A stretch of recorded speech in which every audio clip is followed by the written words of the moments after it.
So, welcome to Happy Science Meditation. This is actually part 4 of a series we are doing called Rebuilding Your Life.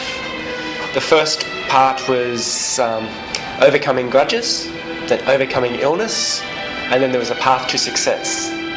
Today we're going to be looking at the work-love balance, which is the true nature of work from a spiritual perspective. Work-love balance. This is a different topic than quite often people will think about. In Australia, we quite often hear the phrase work-life balance, which is not so common possibly in Japan, but it's where you work so much and then you go home and you spend time with your family so that you have a balance going between the two. So work-love balance, well, where does the love part come into it? So there is a spiritual reason for us to work, and the spiritual reason is part of our equation. So understanding your job in the light of Buddha's truth. So it's a normal part of our life to work. Everybody has to work at some stage in their life. Even those people that inherit huge amounts of money have to go and work at some stage. But the question is our work suited to us? Is it work that we want to do? Or is it work that we do simply because we have to earn money in order to make a living? So this is why we need to think about the love part, the spiritual reason for why we go to work. I mean, do we go to work, as I said, to earn money, to keep our family going, and no other reason? Do we go to work to make ourselves happy? Do we go to work to keep ourselves occupied? These are questions we need to think about while we are meditating today. So what we want to examine is how to live while understanding your job in the light of Buddha's truth. So we have in Happy Science what we call the Noble Eightfold Path. This is something that's pretty common in Buddhism. In this path there is one that's called right action. And a lot of people apply this to work. It's doing work in light of the Buddha's teachings of the Eightfold Path. But Master Okawa tells us that when we consider this in relation to work, we have to think of it only as doing our job properly in relation to self-reflection. And this is not sufficient. Because the Eightfold Path is about reflecting upon oneself, about looking inside and seeing how we are doing stuff. But when we think about work, we have to think broader than just ourselves. Because we don't work just for ourselves. We always work for other people. So, Master Okawa tells us that work is using your job as a way of restoring love to society. Now, this is probably not something you've thought about before, but when we work, we are working not for ourselves, as I said, but for helping other people. We go to work for the company we work for, we go to work for the clients that come in, whether they be customers, clients, business partners. Those people that we interact with are the people that we work for. So I spent 16 years working as a public servant, and I absolutely loved my job. Because I was so in love with this work, so with the people I dealt with, that I was looking forward to going to work each day. And then I found Happy Science and quit that job and started this one, but I love this job as well. But we have to remember that the true essence of love is to give and ask nothing in return. So if we are asking for stuff in return, monetary or otherwise, then we're not actually giving love, we are taking love. So the essence of love is giving in return for nothing. It's that simple. We go to work to help other people, to bring them happiness in their life, as well as, of course, for bringing ourselves happiness as well, by making other people happy.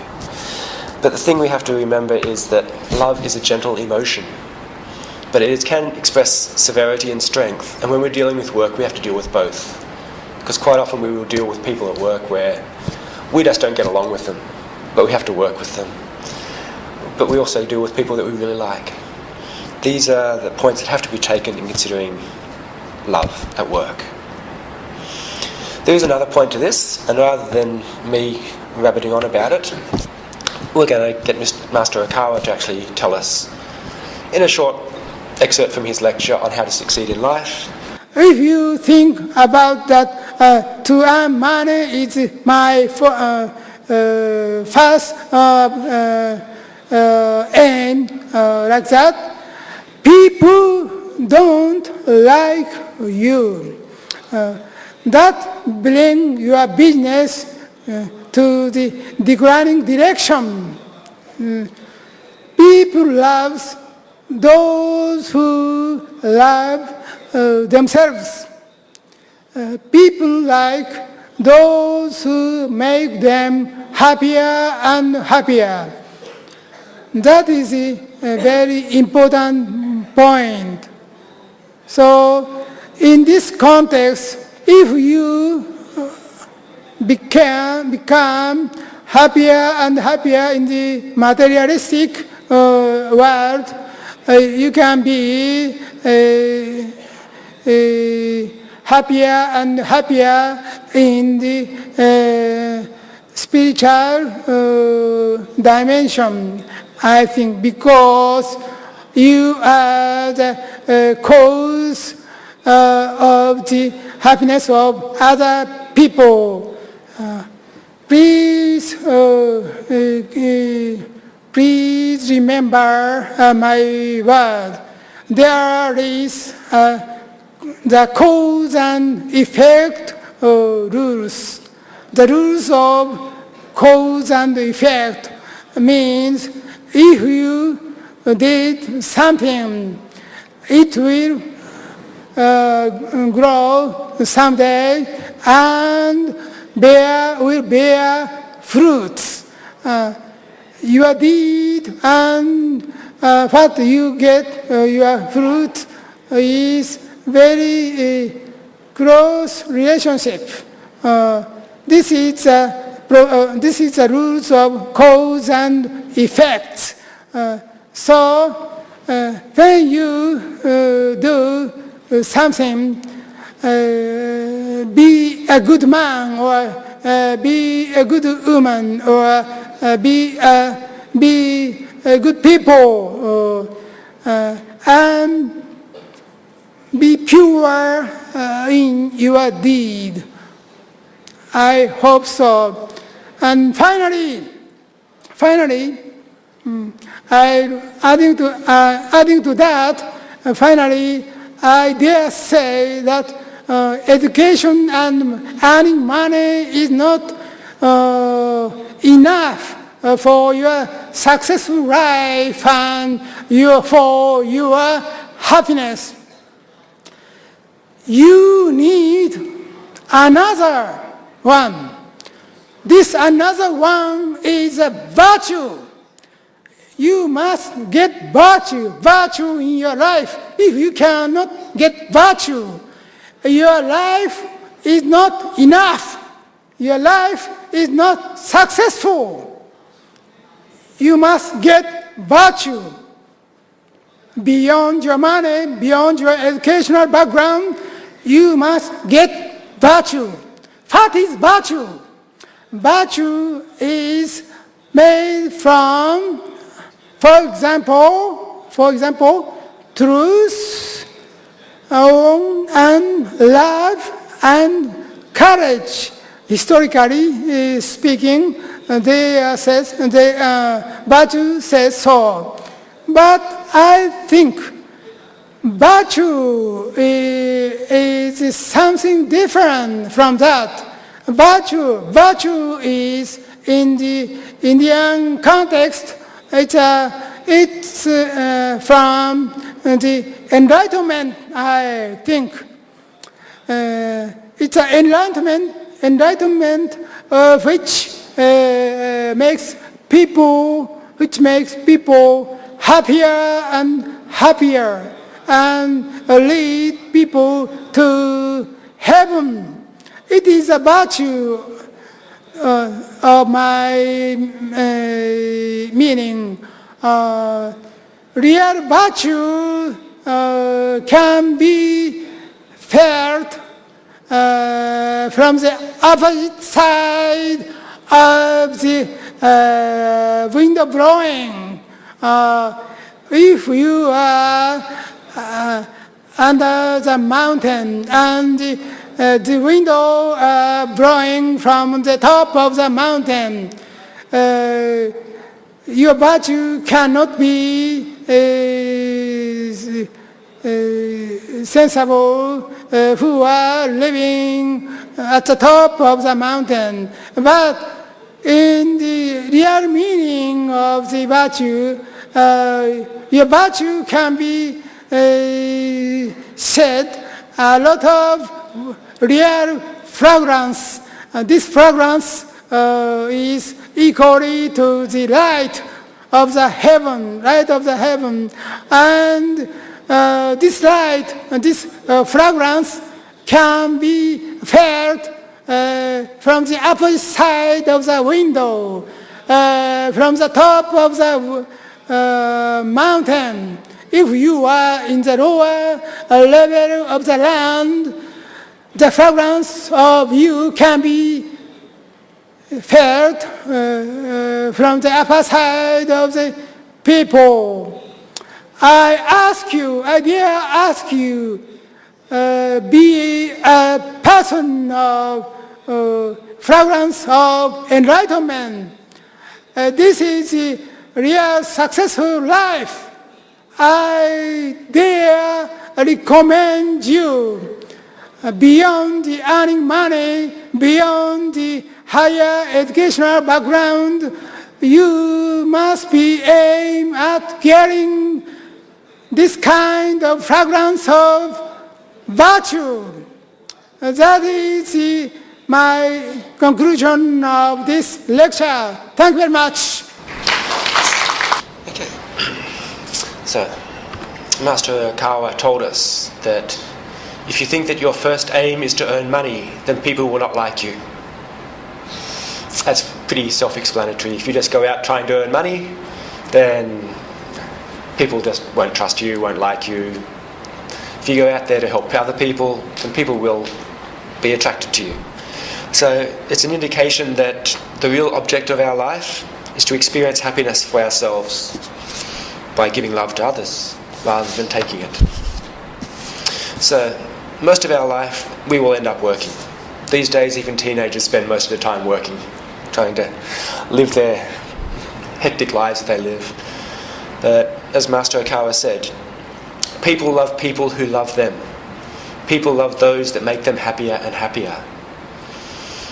So a nice little thing to remember, a nice easy thing to remember. But the thing is, how does this relate to work?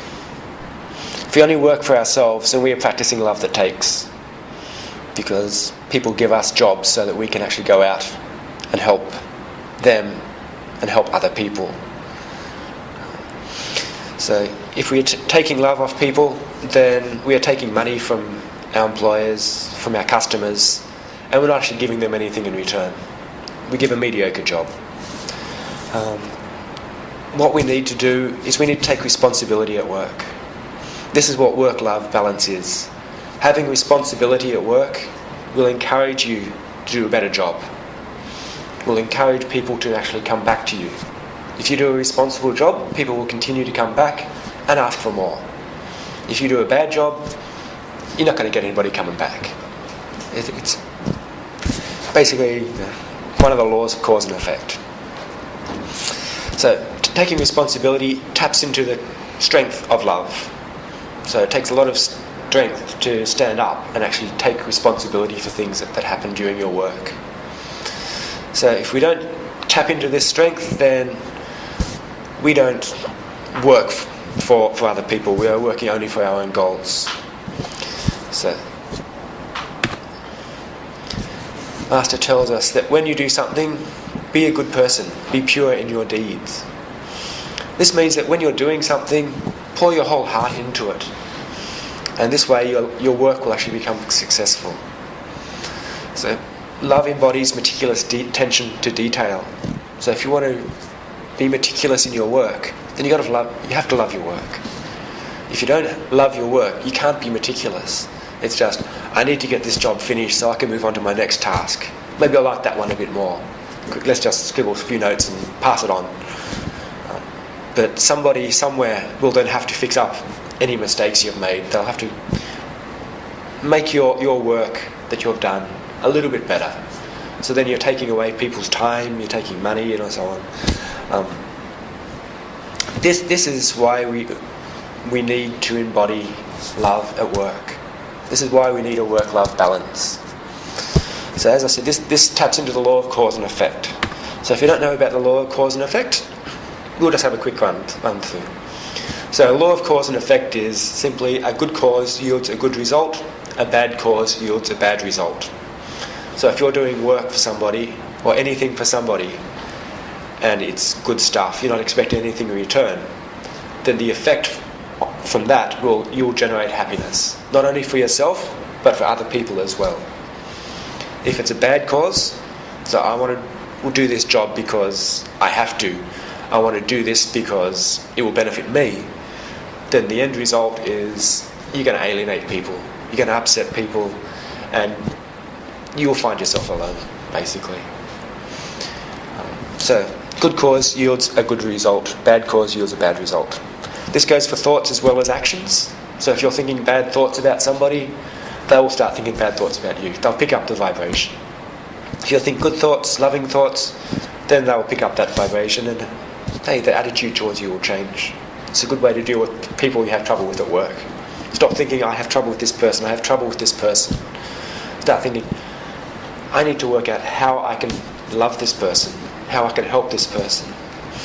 And things will start to change slowly. So the last point Master talked about in his lecture was virtue.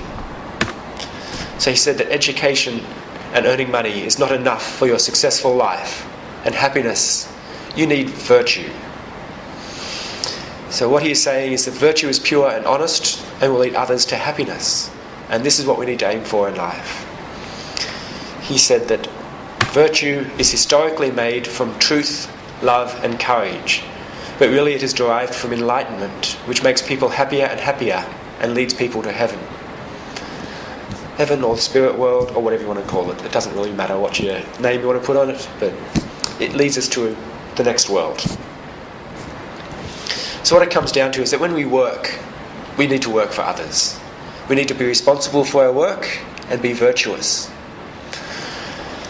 Now, how does this again relate to work-love balance?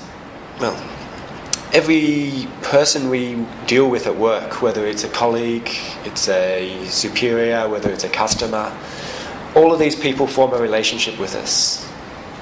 And whether we deal with that as a relationship or we deal with that as enemies is our choice. And dealing it as a relationship is a better option, because then we are helping these people to develop. We are helping ourselves to develop. And we are creating an environment where it is harmonious to work. And this is the hardest part for a lot of people to do. So as I said, I worked for 16 years in one department, in one job, because the people that I surrounded myself with, or surrounded me, were people that I really enjoyed working with. They were fun, they were helpful, and we helped each other and we encouraged each other in our work. And we created such a wonderful environment, nobody wanted to leave. It took me 7 jobs to find that one beforehand, but I can understand the trouble with not being able to experience that relationship scenario. So if you just go and work for somebody because they're paying your bills, then it's not going to work. Excuse me. So if we implement responsibility and virtue in the workplace, then we are focusing our attention on others.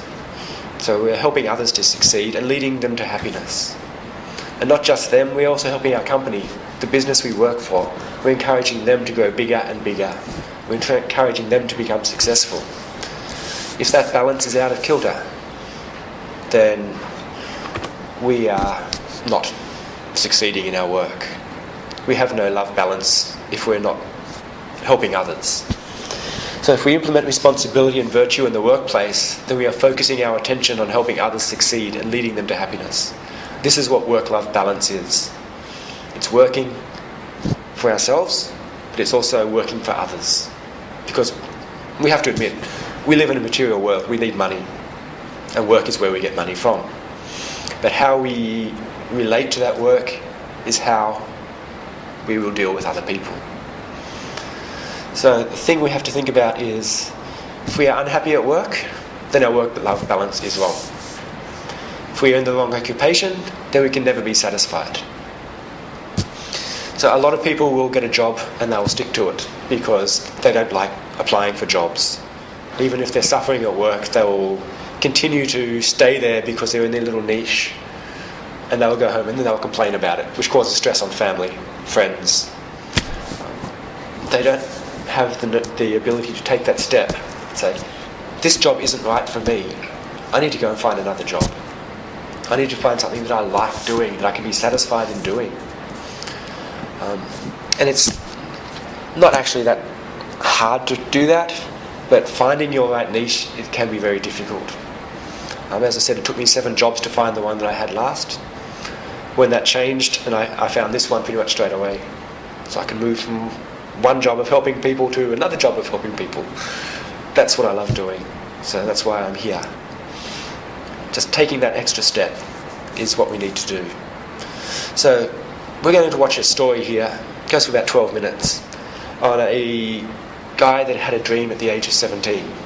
He wanted to build a successful company. He wanted to create a serene and happy environment for people to live in while providing them with suitable, well, in this case, food. So rather than me talking about it, we will just watch it. So this is a challenger's story of a company called Mirai.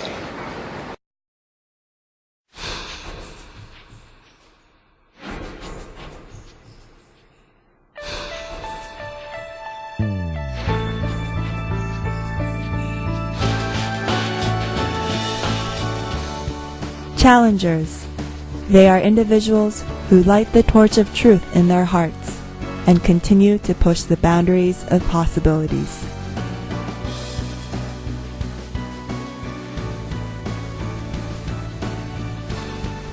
Shigeharu Shimamura, CEO of Corporation Mirai. This is a venture business that sells vegetables produced in a factory using no soil and no chemicals. Mirai has been growing steadily since its establishment in 2004. In 2007's Japan Shop System Awards, Asia's biggest retail exhibition,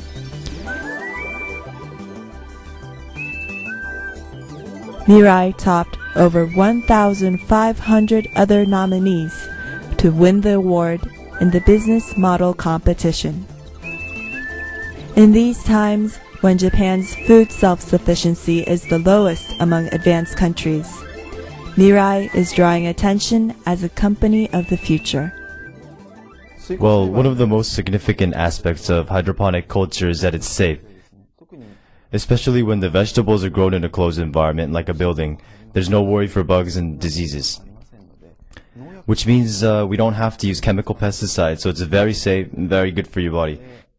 And regarding stability, agriculture was originally about securing stable supplies of food. But recently the increase in population is the cause. We've been shifting to, should I say, a more hunter-gatherer type of supplying food. Let's get vegetables from over there. Let's get crops from over here. Trading companies are an example of this. And we're gradually shifting to a hunting and gathering way of sustaining ourselves. Well, this isn't true agriculture. Hydroponic culture can provide a stable supply of food and restore agriculture to the way it should be. I believe hydroponic culture will revive agriculture.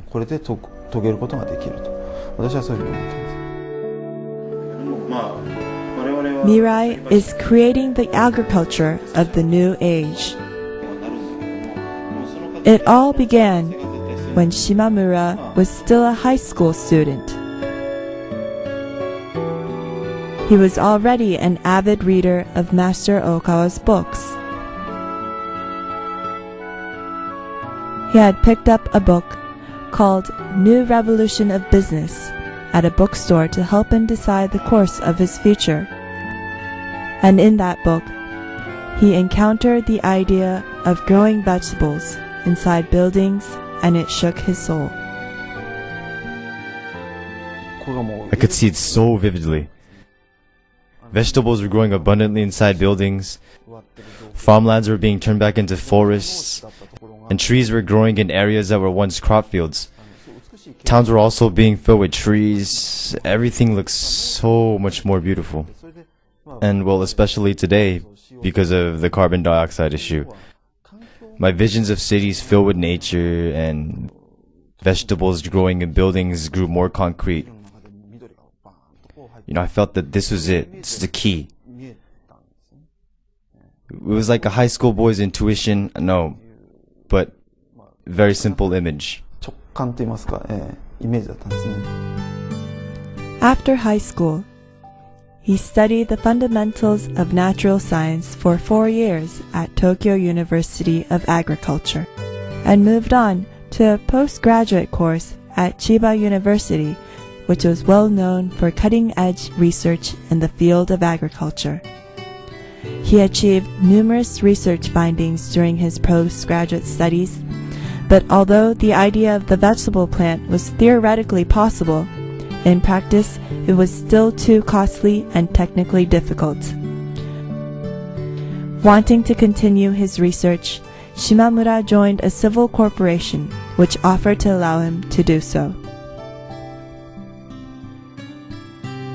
Well, they told me that they were looking to start a new business, and that their business included a vegetable factory.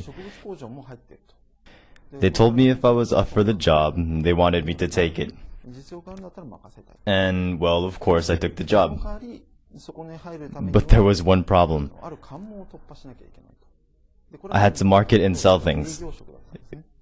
It was either I got results, or it was goodbye to research and lab work. No sales, no future. It was a tough environment. Unable to meet the monthly sales target, every month someone quit the job. Well, there was no future for me if I couldn't get results. I knew it, and I kept telling myself this, but it's not like I could see the end of the tunnel. It felt like I was being boiled in a pot, slowly, gradually. The only thing that kept me going was the belief that if I hanged in there, I would somehow, just somehow be able to see my future. With no guarantee he would be given a research position, it was a time of trial and uncertainty. One of Master Okawa's book gave him support. In this one book I read, it's called Messages to Young People by Master Ryuho Okawa. There was a phrase that said, even a great eagle of the future is once unable to fly. This phrase helped me so much. You may not have confidence in your future, and it is too early in spring to bid farewell to your past. But you are not the only one who is groping in the morning twilight of ignorance.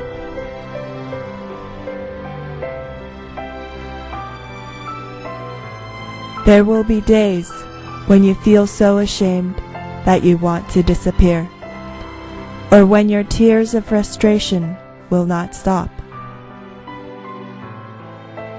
You may have to endure discouragement and time that passes painstakingly slowly, grain by grain. But that is youth. That too is youth.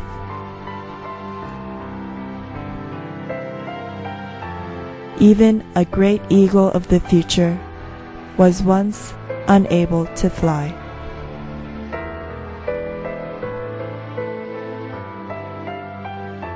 My dreams, they're very big. So big, I don't even know if it's even possible. But if my dream is that great eagle, then it's still that baby chick that can't fly. Now, if that chick keeps going and trying, it's gonna learn how to fly. And one day it's gonna become a great eagle. Just don't give up. I really believed in this, and I did my best. His efforts led to steady results, and in a mere 6 months, he became the company's top salesperson. Finally, he was transferred to the research department. Every day, he absorbed himself in research. I read everything. It was all self-taught, of course. On the weekends, I went to universities, used their libraries, and then borrowed their books, and I photocopied them. I ended up with about 3 boxes full of photocopies. And well, I studied for about a year, and after a year, there was this rival company at the time, which was also developing a vegetable plant. Well, I was able to catch up to their level within a year's time. We eventually were able to grow about 3 or 4 times the amount of our rival company. And we also ended up with 40 times more efficiency than normal agriculture. Having brought success to the company he worked 6 years at, Shimamura felt that he was finally ready to realize his dream and go independent. He left all of his achievements to the company and began from scratch again.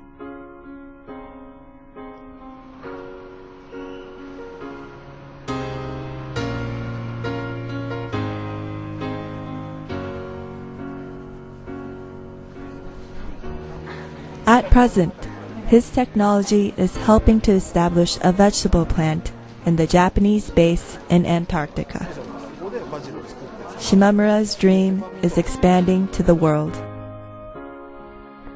My idea, the way I think, and my company, Mirai, were originally the Lord's idea.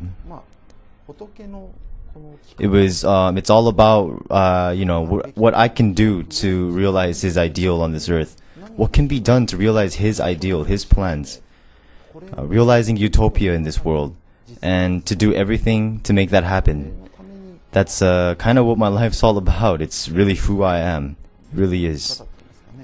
It's the way I live. Every young person should have a dream. I think this is very essential.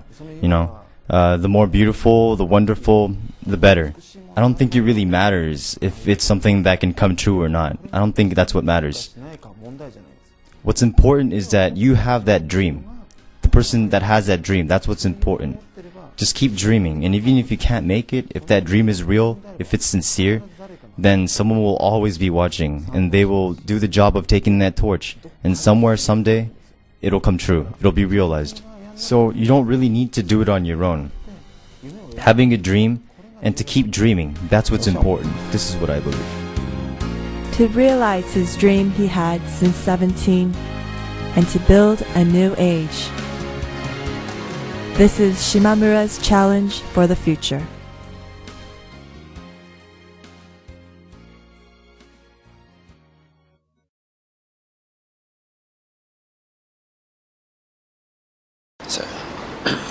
So as he said in his little story there, to realize the Lord's ideal on earth, to realize utopia on earth, to do everything to make this happen is really who I am.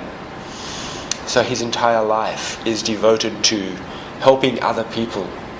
He hasn't even given a thought to himself. He did jobs he didn't like doing just to get to where he needed to be. So this is what we call work-love balance. He's balanced it so well that he's doing such a successful job that he's gone global, building stuff down in Antarctica. Quite a remarkable story. And he did that from a dream he had when he was 17. And now he's there. So now we get on to the meditation section of today. So first we're going to do 2 meditations. The first meditation will be about looking at our own work at the moment. Whether we're working for ourselves or whether we're working for the happiness of other people. The second one will be a meditation that is guided by Master Okawa on realizing our dreams. So, be a person of enlightenment. This is a real successful life, beyond earning dollars and higher education. This is something Master Okawa told us in the earlier lecture, and I just wanted to reinforce it again. this is really what we should be looking for when we are trying to do our work. We should be looking for enlightenment. So the secret of a happy workplace is a balance of love and work. We need the work, because obviously, as I said, we have to pay bills. But we also need work for the happiness of others in order to become successful. So finally, just a little quote from their story, because I really like this. Even a great eagle of the future was once unable to fly. So it doesn't matter where you are at the moment, you can still become that eagle. We can still spread our wings and soar if we change our focus in life.